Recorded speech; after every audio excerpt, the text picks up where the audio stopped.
Bonjour mes élèves, dans cette séance vidéo, j'ai essayé de vous présenter la quatrième partie et la dernière de notre cours Conversation de l'énergie lumineuse en énergie chimique.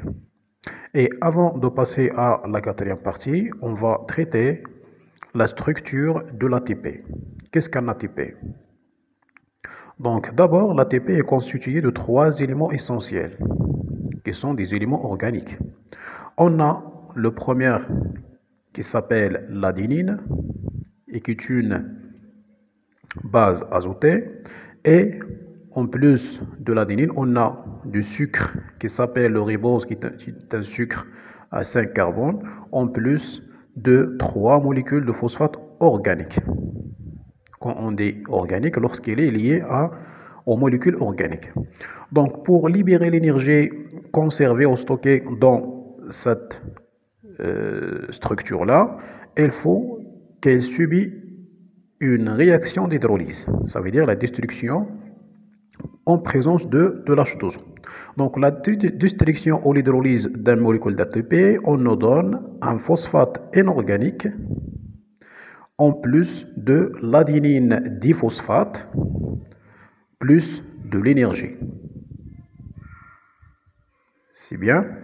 Donc, à partir de cette réaction, on peut constater aussi que l'énergie est conservée dans des liaisons existées entre les éléments de phosphore. Et chaque destruction de cette liaison-là va se traduire par la libération de l'énergie. Une molécule de phosphate inorganique est libérée, donc on y reste l'adénine et le ribose en plus de 2 phosphates. C'est pour ça qu'il s'appelle l'adénosine diphosphate. Donc, بالنسبة للبناء ديال الATP فهي كتكون من 3 العناصر الأساسية: الأدينين اللي هي عبارة عن قاعدة أزوتية، مع الريبوز اللي هو عبارة عن سكر خماسي، وكذلك 3 الجزيئات ديال الفوسفور اللي كنسميوها فوسفور عضوي. لماذا؟ لأنه مرتبط بالمواد العضوية. دونك المادة العضوية فهي أو عفوا الطاقة الكيميائية فهي مخزنة على مستوى هذه الجزيئات هذه، ولتحرير الطاقة المخزنة فيها نعرض هذه الجزيئة هذه لعملية الحلمأة أو تفاعل الحلمأة باش تعطينا الفوسفور أو الفوسفات اللا عضوي زائد واحد الجزيئة ديال اللادينين ديفوسفات أو لادينين ثنائي الفوسفات زائد الطاقة. إيه بيان، دونك الطاقة فهي مخزنة على مستوى الروابط الموجودة ما بين الجزيئات ديال الفوسفور. دونك نرجعو دابا، on va d'abord faire une récapitulation de toutes les réactions de la phase claire. La réaction, on a d'abord l'hydrolyse de l'eau ou l'oxydation de l'eau, 2 molécules d'H2O qui nous donnent 4 protons, 4 électrons avec libération de dioxygène. La deuxième réaction, c'est une réaction de réduction de NADP+, plus 2 électrons plus 2 protons pour nous donner une molécule NADPH2. Et la synthèse de l'ATP par cette réaction-là. Là, ADP plus PE par l'intervention de l'enzyme de l'ATP synthétase pour nous donner l'ATP. Donc نقدروا نختزلوا التفاعلات ديال المرحله المضاءه في 3 ديال التفاعلات الاساسيه: تفاعلات ديال اكسده الماء بطبيعه الحال اللي كتعطينا ثنائي اكسيد الكربون ثنائي الاكسجين، تحررنا ثنائي الاكسجين بالاضافه الى 4 الالكترونات مع البروتونات. وعندنا كذلك اختزال ديال جزيئات NADP+ باش تعطينا الجزيئه المختزله NADPH2.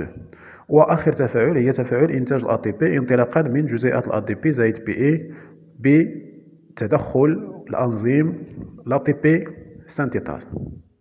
C'est bien. Donc on va passer à l'activité numéro 4, les réactions de la phase obscure, ou s'appelle aussi la phase sombre ou thermochimique. Les réactions de la phase sombre se déroulent dans le stroma. Donc ces réactions de la phase obscure se déroulent dans le stroma, alors que les réactions, ou la plupart des réactions de la phase claire se déroulent à la membrane de la thylakoïde. Parfait. donc de chloroplastes. L'ensemble de ces réactions permettant l'incorporation de CO2 dans des molécules organiques, notamment des glucides. دابور بالنسبة للتفاعلات ديال المرحلة المظلمة ولا كنسموها كذلك تيرموشيميك حرارية كيميائية، فهي تفاعلات تقع على مستوى السطحومة ديال الكلوروبلاست ديال البلاستيدات الخضراء. ومجموعة التفاعلات كتمكننا باش أننا ندمجو CO2 في مجموعة من المواد العضوية بحال السكريات. C'est bien? On va passer. Donc d'abord, comment est utilisé le CO2 absorbé par les cellules chlorophylliennes, la cellule chlorophyllienne durant les réactions de la phase obscure. كيف تستعمل الخلايا اليخضورية CO2 الممتص في المرحلة المظلمة؟ Et quelle relation y a-t-il entre la phase claire et la phase obscure؟ وما هي العلاقة اللي كتربط تفاعلات المرحلة المضاءة مع المرحلة المظلمة؟ D'abord, on va commencer par l'utilisation de CO2 par les plantes chlorophylliennes ou les cellules chlorophylliennes.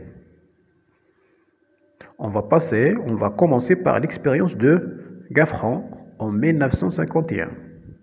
Gaffran étudiait la quantité de CO2 fixée par une suspension d'algues vertes unicellulaires et les résultats sont donnés par le graphe ci-contre. قام هذا العالم بدراسة تثبيت ثنائي أكسيد الكربون من طرف مجموعة من الطحالب الخضراء والنتائج مبينة في المبيان جانبه.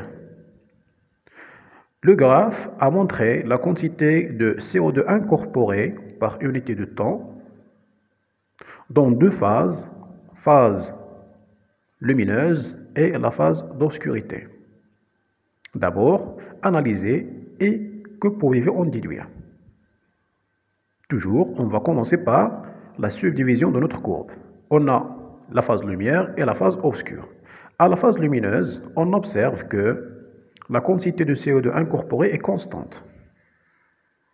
Tandis qu'à l'obscurité, on observe une diminution progressive de l'incorporation de CO2 dans presque 15 secondes. Et l'incorporation est stoppée.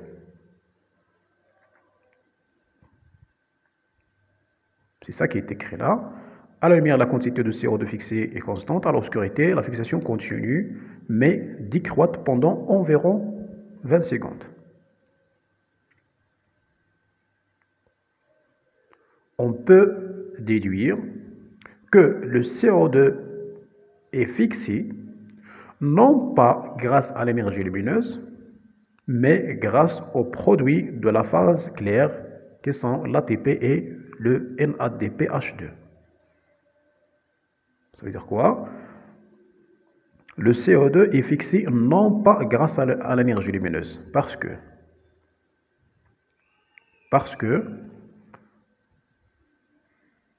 si la lumière est influencée directement l'incorporation de CO2, la courbe va chuter verticalement dans le point zéro de passage vers l'obscurité. Mais on observe une diminution progressive.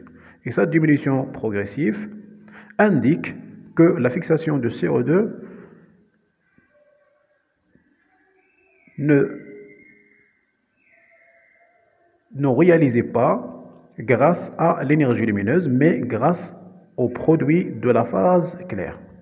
Donc هنا هذا العالم قام بدراسة نسبة ثاني أكسيد الكربون المدمج من طرف النباتات الخضرية وطبيعة الحال بدلالة الزمن، وذلك في مرحلتين، مرحلة مضاءة ومرحلة مظلمة. في المرحلة المظلمة المضاءة نلاحظ بأن نسبة CO2 المثبت كتكون مستقرة، بينما في المرحلة المظلمة كنلاحظوا واحد نقصان ديال الكميه ديال CO2 المدمجه بدلاله الزمن، خاصه في واحد المده قصيره ديال 15 ثانيه.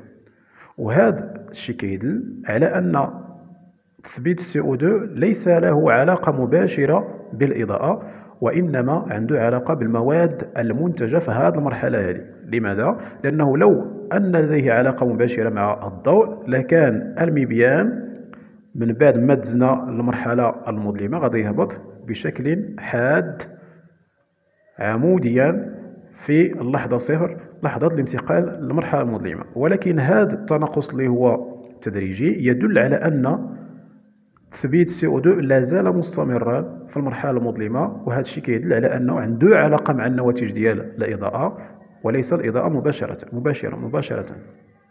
C'est bien? On va passer. En passant à l'étude de la réduction de CO2. Comment ça se fait l'incorporation à la fixation de CO2? On va commencer par les expériences de Melvin Calvin et James Bassham. Elles fournissent en continu de CO2 marqué par le carbone 14 à une culture d'algues vertes, dichlorelles.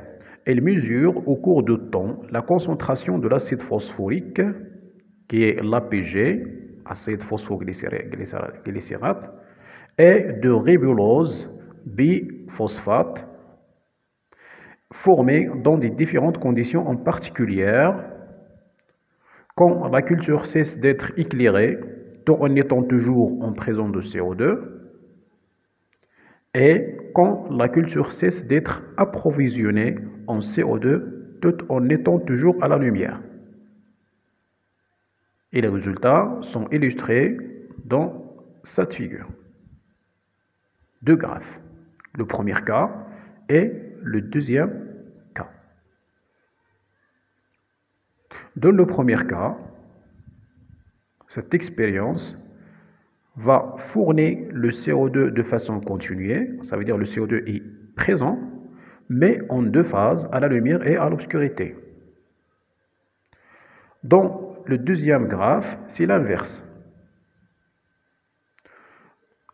Elle se fait en présence de la lumière permanente, mais en présence puis en absence de CO2. D'abord, analysez les deux graphes et que pouvez-vous en déduire?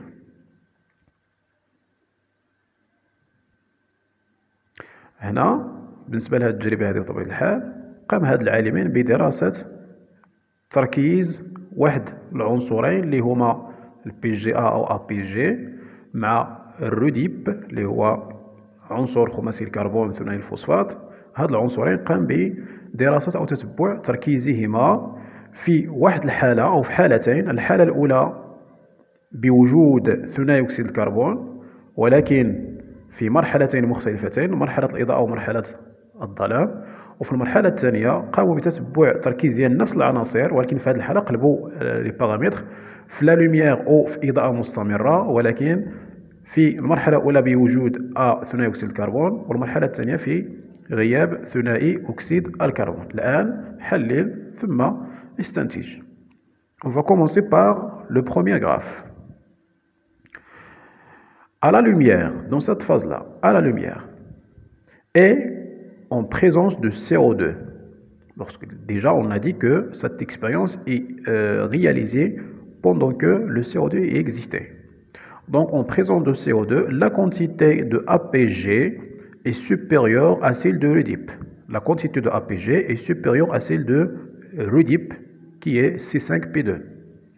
Leur évolution est en parallèle, ce qui est expliqué par renouvellement continué des deux produits.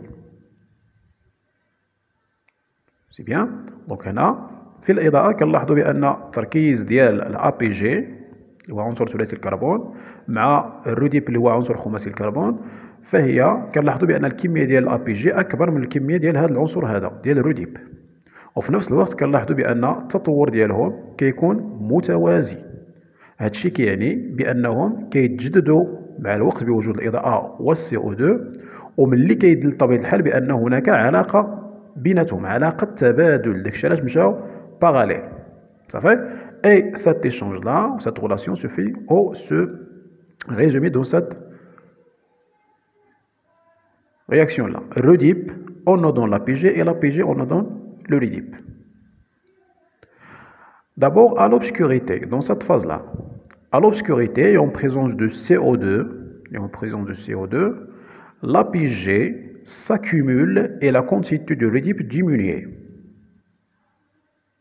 D'abord, là, à l'obscurité, on observe qu'on a une augmentation progressive de l'APG parallèlement à la diminution de redipe. Et ça indique que le redipe donne l'APG en présence de CO2. Par cette réaction, redipe, qui est une molécule à 5 carbone, plus le CO2, on nous donne 2 APG qui est une molécule à 3 carbone. Donc في المرحلة المظلمة كنلاحظوا بأن كمية APG في المرحلة المظلمة وبوجود دائما CO2 في المرحلة المظلمة كنلاحظوا بأن l'APG كيترتفع التركيز ديالو توازيا مع انخفاض التركيز ديال الروديب، وهذا كيدل بأن الروديب هو اللي كيتحول للAPG، وذلك حسب التفاعل التالي وبوجود CO2 أن الروديب زائد CO2 زائد ثاني أكسيد الكربون كيعطينا جوج جزيئات ديال APG اللي هي ثلاثية الكربون. منطقيا C5 زائد واحد الكربون غتعطينا في المجموعة 6، وهذا العنصر فيه 3 الكربونات دونك غيعطينا جوج الجزيئات ديال APG. لو روتور على لوميير، إلا رجعنا نعاود الإضاءة من جديد، la retour à la lumière ramène les concentrations initiales des deux composés. L'APG renouvelle le redipe à la lumière. إلا عرضنا الإضاءة التركيبة كنلاحظوا بأن التراكيز غيرجعوا للحالة الأصلية ديالهم، واللي كيدي بطبيعة الحال إلى أن الAPG كيجدد الروديب ولكن بوجود الإضاءة. Donc, à la lumière, l'APG nous donne le redipe en présence de la lumière et du CO2, et à l'obscurité, le redipe nous donne l'APG en présence de CO2. C'est bien. En passant au deuxième graphe. Donc, on a un éclairage continu dans deux phases, en présence de CO2 et en absence de CO2. Donc, en passant, on va commencer en présence de CO2. À la lumière et en présence de CO2, on a renouvellement continu de deux produits. في الإضاءة كنلاحظوا وبوجود ثاني أكسيد الكربون كنلاحظوا بأن هناك تجديد ديال المادتين APG و روديب. C'est bien. Mais en absence de CO2, في هذه المرحلة هذه, en absence de CO2, et malgré l'éclairage, la quantité de l'APG est diminuée, alors que la quantité de redipe augmente. L'apparition de l'APG à partir de redipe nécessite le CO2. Donc في هذه المرحلة في غياب ثاني أكسيد الكربون ورغم وجود CO2 كنلاحظوا بأن تركيز ديال APG هو اللي بدا كينخفض على حساب ارتفاع الروديب، وهذا الشيء كيدل على أن ظهور الAPG انطلاقا من الروديب يستلزم وجود CO2، أي أن تجديد l'APG انطلاقا من الروديب يستلزم وجود ثنائي أكسيد الكربون. C'est bien. On va passer. D'abord, quel est le devenir de CO2 et comment la matière organique se produit? Pour répondre à cette question, on va exploiter les expériences de Melvin Calvin en 1950. Une suspension d'algues vertes unicellulaires est placée pendant 1 heure à la lumière dans un milieu alimenté en CO2 non radioactif. On fournit alors à la culture de CO2 marquée au carbone 14, les algues sont ensuite tuées dans l'alcool bouillant, soit 2 secondes, soit 3 secondes ou 5 secondes après la fourniture de CO2 marqué. Ce qui bloque toutes les réactions chimiques. Des extraits d'algues sont traités par chromatographie bidirectionnelle puis révélés par autoradiographie.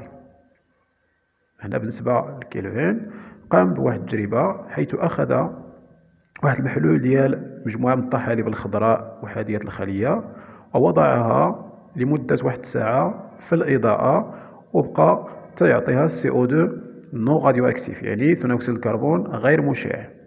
من بعد ولا كيعطيها CO2 اللي هو مشع بالكربون 14.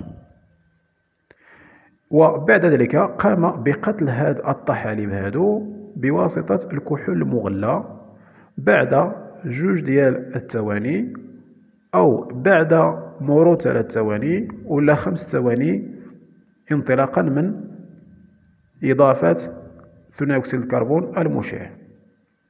هذا القتل هذا يؤدي إلى توقيف جميع التفاعلات الكيميائية. ومن بعد قام أو العناصر المأخوذة من هاد لي زالغ فيرت قام بمعالجتها بواسطة الكروماتوغرافي بيديركسيونيل ثنائيات المنحى أو ثنائيات الاتجاه. من بعد قام بالكشف عنها بواسطة تقنيات لوطو radiographie يعني التصوير الإشعاعي الذاتي. Et les résultats sont présentés dans cette figure. Donc, que pouvez-vous en déduire à partir des résultats là?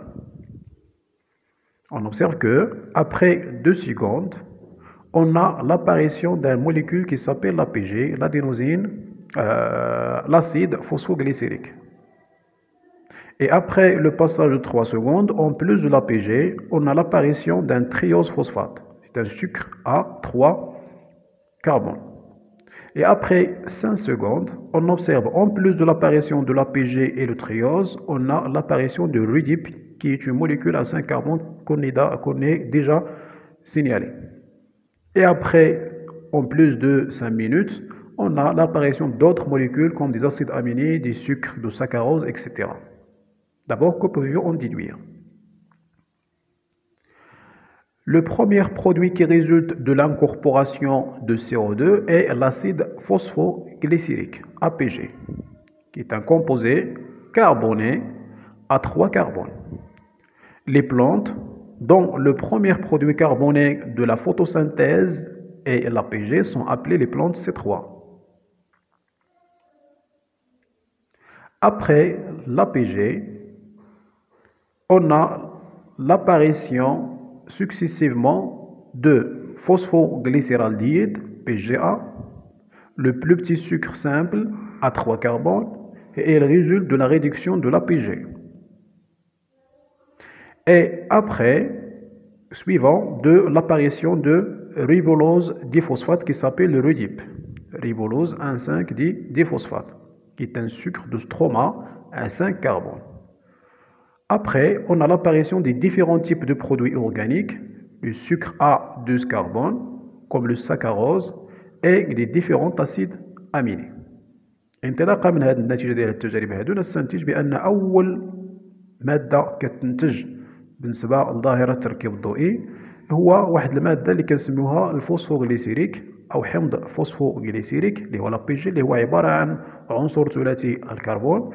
والنباتات اللي عندها أول مادة كتنتجها بالنسبة للتفاعلات ديال التركيب الضوئي هو عنصر ثلاثي الكربون كنسميوها النباتات C3.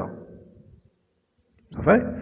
من بعد لابيجي ظهر بالتتابع واحد المادة أخرى اللي هي الفوسفوغليسيرالديد اللي هي بدورها عبارة عن واحد سكر بسيط كيتكون من 3 الكربونات والناتج عن عملية اختزال الأبيجي. من بعد ظهر لو ريبولوز ديفوسفات اللي هو الروديب وهو عبارة عن سكر خماسي كيتواجد على الستروما في الستروما بطبيعة الحال بواحد الكمية معينة كيتخزن تمايا. Après le ribulose, ou ribulose diphosphate, il y a عندنا ظهور مجموعة من العناصر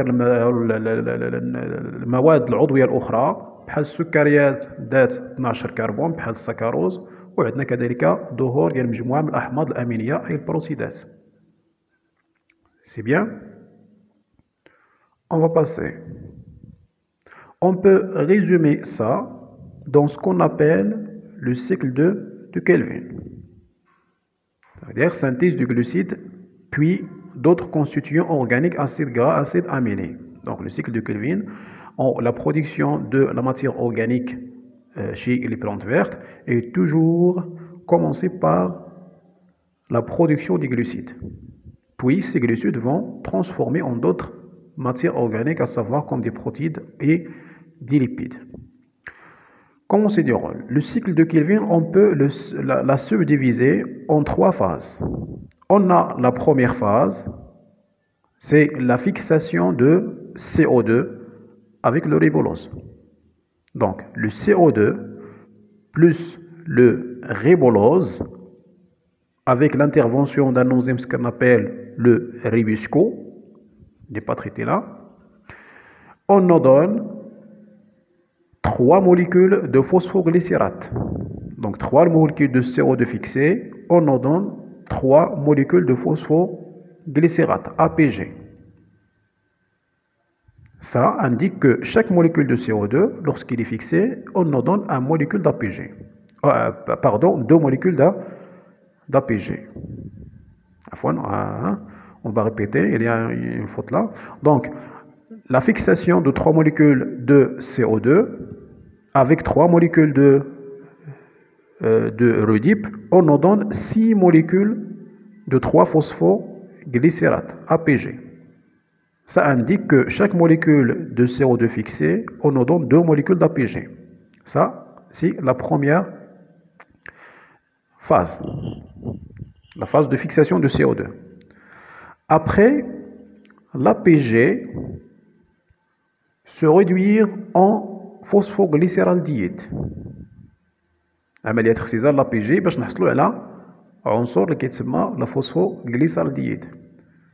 Et cette réduction fait intervenir la consommation de l'ATP, 6 molécules d'ATP, avec l'oxydation de 6 molécules de NADPH2. C'est bien.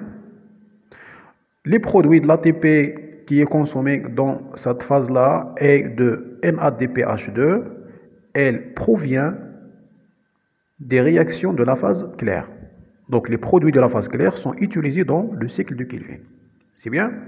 On va continuer. Cette phase s'appelle la phase de réduction de l'APG. En plus de ça, les phosphoglycéraldehydes, on nous donne des trioses phosphates, puis ces dernières, on permet d'obtenir des molécules de ribulose des phosphates. Et cette phase, ce qu'on appelle la phase de renouvellement de RUDIP. On revient à là. Donc, les molécules de 3-phosphoglycéraldehyde, une partie à partir de 6 molécules, une molécule va donner des trioses phosphates, qui sont des sucres à 3 carbones, et ces derniers vont nous donner des sucres à 6 phosphates, qui se transforment au sucre à 2 carbone, puis d'amidon, etc., en plus de leur transformation en d'autres matières organiques comme des protéines et des lipides. Et les 5 molécules restantes qui interviennent dans le renouvellement de RUDIP. Et cet renouvellement nécessite la consommation de 3 molécules d'ATP pour nous donner 3 molécules de RUDIP. C'est bien? Donc, on est arrivé à la dernière partie la dernière diapo de 4e partie et on se verra, Inch'Allah, dans un autre cours. Au revoir.